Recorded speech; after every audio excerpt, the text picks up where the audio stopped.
Hello, ಯಾರು? ಏನು? ಯಾರಿಗೆ? ಯಾವಾಗ?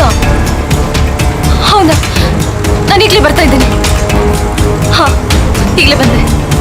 ಮೇಡಮ್, ಏನಾದರೂ ಪ್ರಾಬ್ಲಮ್ಮಾ? ಏನಿಲ್ಲಪ್ಪ, ನೀ ಸ್ವಲ್ಪ ಬೇಗ ಹೋಗು. ಹಾಂ, ಓಕೆ ಮೇಡಮ್.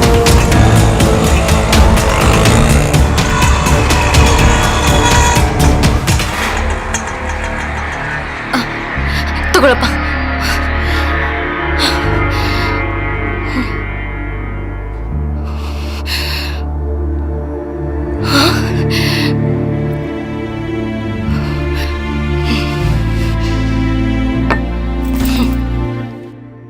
ನಡೆದ್ರೆ ಎಲ್ಲಿ ಸೋದೋಗ್ತಿರೋ ಅಂತ ತಾಯಿ ತನ್ನ ಗರ್ಭದಲ್ಲಿ ತನ್ನ ಮಗುನ್ ನೋಡ್ಕೊಳ್ಳೋ ತರ ಬೆಚ್ಚಂಗ್ ನೋಡ್ಕೊಂಡಿದ್ದಕ್ಕೆ ನನಗೆ ಒಳ್ಳೆ ಬಹುಮಾನನೇ ಕೊಟ್ಟಿದ್ದೀರ. ನನ್ನಿಂದನೇ ಈ ವಿಷಯ ಮುಚ್ಚಿಟ್ಬಿಟ್ರಲ್ವಾ? ನೀನ್ ಹೇಳಿದ್ ನಿಜ ಅಕ್ಕ. ನಿನ್ ತಾಯಿ ಹೃದಯಕ್ಕೆ ಗಾಯ ಮಾಡ್ಬಾರ್ದು ಅಂತಾನೆ ಹೇಳಿಲ್ಲ. ನಾಳೆ ಬೆಳಿಗ್ಗೆ ನಿನ್ ಮದುವೆ. ಇಷ್ಟು ವರ್ಷ ನೀನು ನಮಗೋಸ್ಕರನೇ ಬದುಕ್ದೆ. ನಿನ್ ಬಾಳಲ್ಲಿ ಹೊಸ ಬದುಕು ಶುರು ಆಗೋ ದಿನ. ಅದಕ್ಕೂ ಇದಕ್ಕೂ ಏನೇ ಸಂಬಂಧ? ಮದ್ವೆ ಆಗೋ ಹುಡ್ಗಿ ತಂಗಿಗೆ ಈ ರೀತಿ ಎಲ್ಲ ಆಗಿದೆ ಅಂತ ಗೊತ್ತಾದ್ರೆ ಎಲ್ರೂ ಅಸಹ್ಯ ಪಡ್ತಾರಕ್ಕ. ಈ ಸಮಾಜಕ್ಕೆ ಯಾರು ಉತ್ತರ ಕೊಡ್ತಾರೆ ಹೇಳು? ಅದು ಬಿಡು, ಮೊದ್ಲು ಏನಾಯ್ತಂತ ಹೇಳು. ಅಕ್ಕ, ಅದು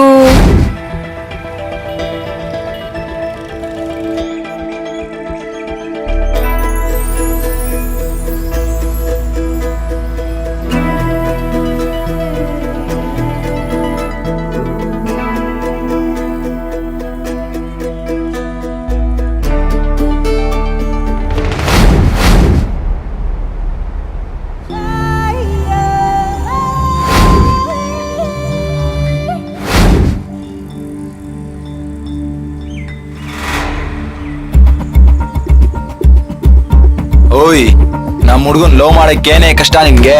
ನನ್ಗ ಅವನ್ ಇಷ್ಟ ಇಲ್ಲ. ಏನಾ? ಓಯ್, ಅವಳಾಗಲ್ಲ ಅಂದು ತಾನೆ.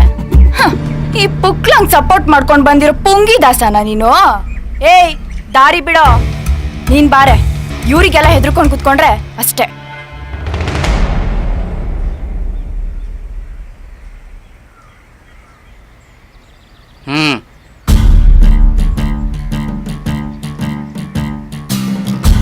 ಯಾಕೋ ಆ ಹುಡುಗಿಯಿಂದನೇ ಸುತ್ತಾ ಇದ್ಯಾ?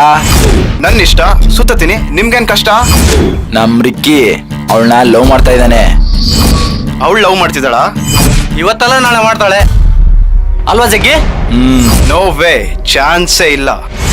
ಏನೋ ಹೀರೋ ತರ ಪೋಸ್ ಕೊಡ್ತಾ ಇದ್ಯಾ? ನಾನ್ ಹೀರೋನೆ. ಏನಿವಾಗ? ಸಿನಿಮಾದಲ್ಲಿ ಮಾತ್ರ ಹೀರೋ ಗೆಲ್ಲೋದು. ಇದು ಶಾರ್ಟ್ ಫಿಲಮು. ಇಲ್ಲಿ ವಿಲ್ಲನ್ನೇ ಗೆಲ್ಲೋದು.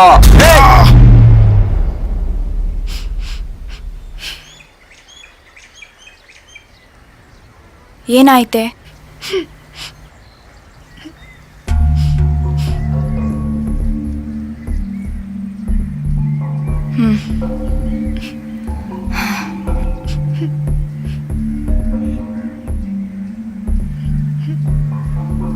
ಬಾ ನನ್ ಜೊತೆ.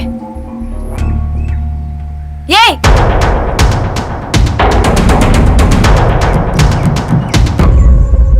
ಪ್ರೀತಿ ಅನ್ನೋದು ಮಕ್ಳಾಟ ಅನ್ಕೊಂಡಿದ್ದೀರಾ? ಮಗು ಹುಟ್ಟತ್ತೆ ಅಂತ 9 ತಿಂಗಳ ಹಿಂದೆನೆ ಡಿಸೈಡ್ ಮಾಡ್ಬೋದು. ಆದ್ರೆ ಪ್ರೀತಿ ಯಾವಾಗ, ಎಲ್ಲಿ, ಯಾರ ಮೇಲೆ ಹುಟ್ಟತ್ತೆ ಅಂತ ಯಾರಿಗೂ ಗೊತ್ತಾಗಲ್ಲ. ಅಂಥದ್ದನ್ನ ಬಲವಂತ ಪಡೆಯೋದಿಕ್ ನೋಡ್ತೀರಲ್ಲ, ನಾಚಿಕೆ ಆಗಲ್ವಾ ನಿಮ್ಗೆ? ಇನ್ನೊಂದ್ಸಲ ಇವಳ ತಂಟೆಗೋ, ಇವಳು ಲವ್ ಮಾಡ್ತಿರೋ ಸಂತು ತಂಟೆಗೋ ಹೋದ್ರೆ ಕಾಲಲ್ಲಿರೋದು ಕೈಗೆ ಬರತ್ತೆ. ಹುಷಾರ್. ಜಗ್ಗಿ, ನನ್ಗೆ ಈ ಹುಡುಗಿ ಸಹವಾಸನೆ ಬೇಡ. ಬಾರ. ನಿನಗೆ ಅವಳು ಬೇಡ, ನನಗೆ ಇವಳು ಬೇಕು. ನೀನ್ ಸ್ಟಾರ್ಟ್ ಮಾಡೋ ಗಾಡಿನ.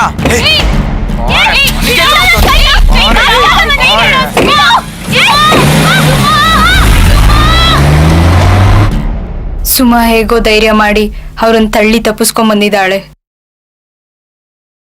ಅಕ್ಕ, ಭಾವಂಗಿ ವಿಷಯ ಎಲ್ಲ ಹೇಳ್ಬೇಡ.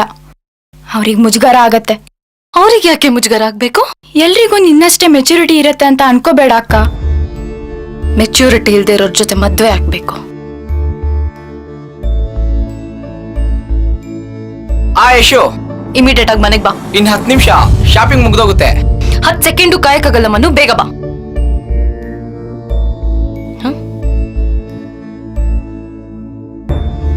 ದುಡ್ಡು ಕೊಟ್ನಲ್ಲಪ್ಪ. ಆಟೋದಲ್ಲಿ ಪರ್ಸ್ ಬಿಟ್ಬಿಟ್ಟಿದ್ರಿ ಮೇಡಮ್. ಥ್ಯಾಂಕ್ಸ್. ಇನ್ನೇನಪ್ಪ? ಸಿಸ್ಟರ್ ಹೇಳೋದೆಲ್ಲ ಕೇಳಿಸ್ಕೊಂಡೆ. ನನಗೂ ನನ್ನ ತಂಗಿ ನೆನಪಾಗೋದ್ಲು. ಅವಳಿಗೂ ಇದೇ ವಯಸ್ಸು ಮೇಡಮ್. ನನ್ನಿಂದ ಏನಾದರೂ ಸಹಾಯ ಬೇಕಾದ್ರೆ ಹೇಳಿ.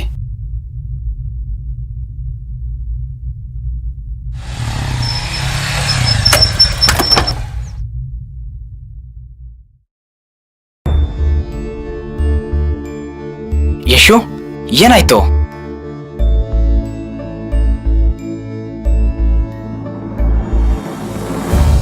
ಏನು ಏನಾಯ್ತು ಅನ್ನೋದೆಲ್ಲ ಬೇಡ ಮನು. ನಮ್ಮಿಬ್ಬರ ಮದ್ವೆ ನಡೆಯಲ್ಲ ಅಷ್ಟೆ.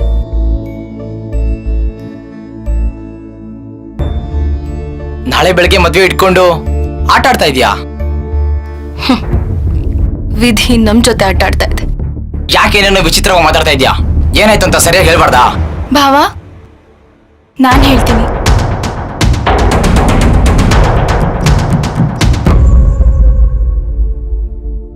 ಮುಂದೆ ಏನ್ ಮಾಡ್ಬೇಕು ಅಂತ ಯೋಚನೆ ಮಾಡೋದ್ ಬಿಟ್ಟು ಮದ್ವೆ ಬೇಡ ಅಂತ ಕೂತಿದ್ಯಾ?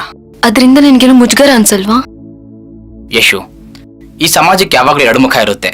ನಮ್ಗೆ ಯಾವ್ದು ಕಾಣುತ್ತೋ ನಾವ್ ಅದನ್ನೇ ನಿಜ ಅನ್ಕೋತೀವಿ. ಸುಮ್ಮನ್ ಮೇಲಾಗಿದ್ದ ದಾಳಿ ನಿನ್ ಮೇಲಾಗಿದ್ರು ಕೂಡ ನಾನ್ ಈ ಮದ್ವೆ ನಿಲ್ಲಿಸ್ತಾ ಇರ್ಲಿಲ್ಲ. ಸುಮ್ನೆ ಏನೇನೋ ಕಲ್ಪನೆ ಮಾಡ್ಕೊಂಡು ಉಚಿತ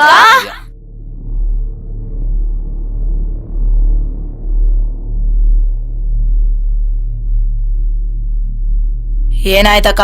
ಚೇತು, ನೀ ಹೊರಗೋಗು. ಏನಾಯ್ತು ಅಂತ ಹೇಳಕ್ಕ. ಹೇಳಿದ್ನಲ್ಲ, ಹೊರಗೋಗು. ಏನಾಗಿದೆ ಅಂತ ಗೊತ್ತಿಲ್ಲ, ಆದ್ರೆ ಏನೋ ಆಗಿದೆ ಅಂತ ಗೊತ್ತಾಗ್ತಾ ಇದೆ. ಯಾರಕ್ಕ ಅದು? ಚಿಂಟುನ್ ಹೊರಗ್ ಕಳ್ಸು. ಚಿಂಟು, ಚೇತು, ನಾಳೆ ಅಕ್ಕನ್ ಮದ್ವೆ. ಮಾರ್ಕೆಟ್ಗೆ ಹೋಗಿ ಐಟಮ್ಸ್ ತರೋಣ ಅಂದೆ. ಅಮ್ಮನ ಹತ್ರ ಸುಳ್ಳೇಳ್ ಬಂದೆ. ಆಗಿ ಚಿಂಟು ಬೇಕಿತ್ತಲ್ವಾ? ಅಕ್ಕ, ನೀನ್ ಬೇರೆ ಅಲ್ಲ, ಚೇತು ಬೇರೆ ಅಲ್ಲ ಅಂತ ಬಾಯ್ ತುಂಬಾ ಹೇಳ್ತಾ ಇದ್ರಿ. ಈಗ ಬೇರೆನಾಗೋದ್ನಾ? ಚಿಂಟು, ಇಲ್ಲೇ ಇರು.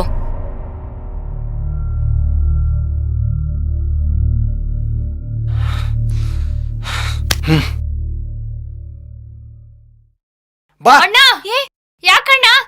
ಬಿಡಣ್ಣ. ಯಾಕೆ ಹಿಂಗ್ ಹೇಳ್ಕೊಂಡು ಹೋಗ್ತಾ ಇದ್ಯಾ? ಎಷ್ಟು ಸಲ ಹೇಳೋದು ನಿನ್ಗೆ ಅವಳ ಜೊತೆ ಸೇರ್ಬೇಡ ಅಂತ? ಈಗೇನಾಯ್ತು ಅಂತ? ನಂಗೆಲ್ಲ ಗೊತ್ತಾಯ್ತು.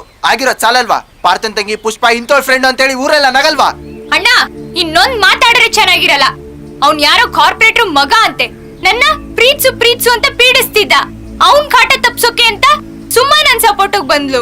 ಆ ಸಿಟ್ಗೆ ಆ ಬೇವರ್ಸಿಗಳು ಅವಳ ಮೇಲೆ ಅಟ್ಯಾಕ್ ಮಾಡಿದ್ರು. ಅವಳಾಗಿದ್ದಕ್ಕೆ ಫೈಟ್ ಮಾಡಿ ಅಲ್ಲಿಂದ ಬಂದಿದ್ದಾಳೆ. ನಾನ್ ಆ ಜಾಗದಲ್ಲಿ ಇದ್ದಿದ್ರೆ ಹೆಣ ಆಗಿರ್ತಿದ್ದೆ. ಏನ್ ಹೇಳ್ತಿದ್ಯಾ? ನಿಜನೇ ಹೇಳ್ತಾ ಇದೀನಿ. ಯಾರದು? ಅವ್ರನ್ನ ಸುಮ್ನೆ ಬಿಡಬಾರ್ದು, ಏನಾದ್ರೂ ಮಾಡ್ಲೇಬೇಕು.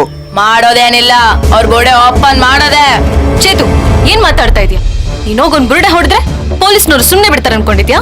ನಿನ್ ಮೇಲೆ ಕೇಸ್ ಹಾಕಿ ರಿಮ್ಯಾಂಡ್ ಹೋಮ್ ಕಳಿಸ್ತಾರೆ. ಚೇತು, ಯಾರ್ ಬರ್ತಾರೋ ಬರಲ್ವೋ, ನಾನ್ ನಿನ್ ಜೊತೆ ಬರ್ತೀನಿ, ನಡಿಯೋ. ಸಾಕ್, ಸುಮ್ನಿರ್ರೋ. ವಯಸ್ಸಿಗೆ ಮೀರಿ ಮಾತಾಡ್ಬೇಡಿ. ಇಲ್ಲಿ ಕಾನೂನು ನ್ಯಾಯ ಅಂತ ಇದೆ, ಅದ್ರ ಬಗ್ಗೆ ಸ್ವಲ್ಪ ಭಯ ಇರ್ಲಿ.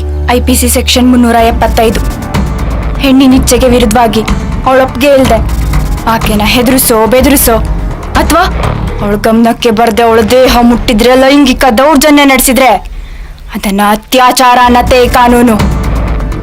ಈ ಅಪರಾಧಕ್ಕೆ ಕನಿಷ್ಠ 7 ವರ್ಷ ಜೈಲು ಶಿಕ್ಷೆ ಅಥವಾ ಜೀವನ ಪೂರ್ತಿ ಜೈಲಲ್ಲೇ ಕೊಳೆಯುವಂತ ಶಿಕ್ಷೆ, ಜೊತೆಗೆ ದಂಡ ಹಾಕ್ತಾರೆ.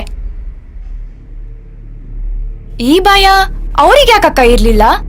ನಾವು ಮಾತ್ರ ಹೆದರ್ಕೊಂಡೇ ಬದುಕ್ಬೇಕಾ? ಸಿಸ್ಟರ್ ಹೇಳ್ತಾ ಇರೋದು ಸರಿಯಾಗೇ ಇದೆ. ನಾವಿನ್ನು ಹಿಂಗೆ ಇದ್ರೆ ಅವ್ರು ನಮ್ಮನ್ನ ಎದುರಿಸ್ತಾನೆ ಇರ್ತಾರೆ. ನಾವೀಗ ಸ್ಟೇಷನ್ ಕಂಪ್ಲೇಂಟ್ ಅಂತ ಹೋದ್ರೆ ಏನ್ ಪ್ರಯೋಜನ? ಅವರು ತುಂಬಾ ಇನ್ಫ್ಲೂಯೆನ್ಸ್ ಇರೋ ಜನ, ಈಸಿಯಾಗಿ ಈಚೆ ಬಂದ್ಬಿಡ್ತಾರೆ. ಸಿಂಪತಿ ಹೆಸರಲ್ಲಿ ಸುಮ್ಮನೆ ಮೀಡಿಯಾದವ್ರು ಜಾಲಾಡ್ಬಿಡ್ತಾರೆ. ಅದರಿಂದ ಏನು ಪ್ರಯೋಜನ ಇಲ್ಲ. ಅವ್ರಿಗೊಂದ್ ಗತಿ ಕಾಣಿಸ್ಲೇಬೇಕು. ಕೆಟ್ಟ ನನ್ ಮಕ್ಳಿಗೆ ಆ ಧೈರ್ಯ ಇರ್ಬೇಕಾದ್ರೆ ನಮ್ಮಂತವ್ರು ಯಾಕೆ ಎದ್ರಕೊಬೇಕು? ತಡೆಯೋದು ತಡವಾಗಿರ್ಬೋದು, ಒದ್ರವ್ರ ಎದೆಲಿ ನಡ್ಕ ಹುಟ್ಟಬೇಕು. ಎಲ್ರೂ ನಮ್ ಜೊತೆ ಕೈ ಜೋಡಿಸ್ತಿರ್ಬೇಕಾದ್ರೆ ನೀನ್ ಯಾಕಕ್ಕ ಕೈ ಕಟ್ತಾ ಇದೀಯಾ?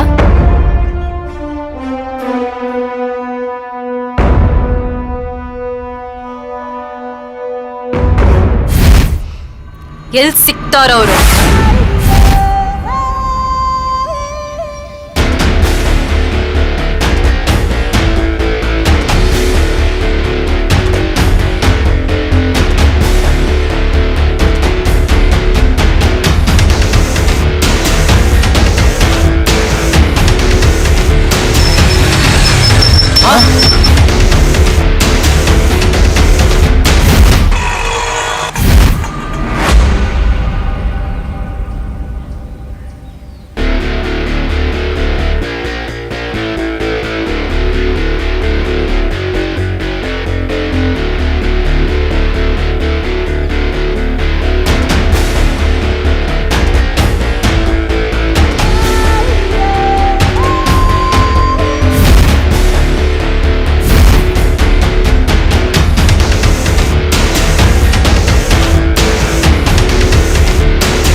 ತೀವ್ರವಾಗಿ ಹಲ್ಲೆಗೀಡಾಗಿದ್ದ ಕಾರ್ಪೊರೇಟರ್ ನಾಗರಾಜ್ ಅವರ ಪುತ್ರ ರಿಕಿ ಹಾಗೂ ಆತನ ಸ್ನೇಹಿತ ಜಗ್ಗಿ 20 ದಿನಗಳ ನಂತರ ಹಾಸ್ಪಿಟಲ್ನಿಂದ ಡಿಸ್ಚಾರ್ಜ್ ಆಗಿ ಬಂದಿದ್ದಾರೆ. ಅವರೊಂದಿಗೆ ನಮ್ಮ ಪ್ರತಿನಿಧಿ ಮಾತನಾಡಿದಾಗ ಅವ್ರು ಏನ್ ಹೇಳಿದ್ದಾರೆ ಅಂತ ಬನ್ನಿ ನೋಡೋಣ. ನಿಮ್ ಮೇಲೆ ಮಾರಣಾಂತಿಕವಾಗಿ ಹಲ್ಲೆ ಆದ್ರೂ ಕೂಡ ಯಾರ ಮೇಲೆ ಕಂಪ್ಲೇಂಟ್ ಕೊಟ್ಟಿಲ್ಲ, ಯಾಕೆ? ನಮ್ಗೆ ಯಾರು ದುಶ್ಮನ್ಗಳಿಲ್ಲ. ಅವ್ರು ಯಾರೋ ಯಾಕೆ ಕೊಡೋದು ಅಂತ ನಮ್ಗೆ ಗೊತ್ತಾಗಿಲ್ಲ. ಅವರೆಲ್ಲ ಮುಖಕ್ಕೆ ಬಟ್ಟೆ ಕಟ್ಕೊಂಡಿದ್ರು, ಅವ್ರು ಯಾರು ಅಂತಾನೆ ಗೊತ್ತಾಗ್ಲಿಲ್ಲ. ಕಂಪ್ಲೇಂಟ್ ಹೆಂಗ್ ಕೊಡೋಣ ಹೇಳಿ? ಅವರು ನಮ್ಮನ್ನ ಸಾಯಿಸದೆ ಬಿಟ್ಟು ಉಪಕಾರ ಮಾಡಿದ್ದಾರೆ. ಸೊ ನಾವ್ ಯಾರ ಮೇಲೆ ಕಂಪ್ಲೇಂಟ್ ಕೊಡಲ್ಲ. ಇದು ಕಾರ್ಪೊರೇಟರ್ ನಾಗರಾಜ್ ಅವರ ಪುತ್ರ ರಿಕಿ ಈ happy ಹಾಗೂ mood ಅಲ್ಲಿ ಆತನ ಸ್ನೇಹಿತ ಇದೆಲ್ಲ ಜಗ್ಗಿ ಅವರ ಬೇಕಾ? ಹೇಳಿಕೆ. ರಿಮೋಟ್ ಅಲ್ಲಿ ಕ್ಯಾಮ್ರಾಮನ್ ಅಖಿಲ ಜೊತೆ off ಮಾಡ್ಲಾ? Arun Kumar, over to studio.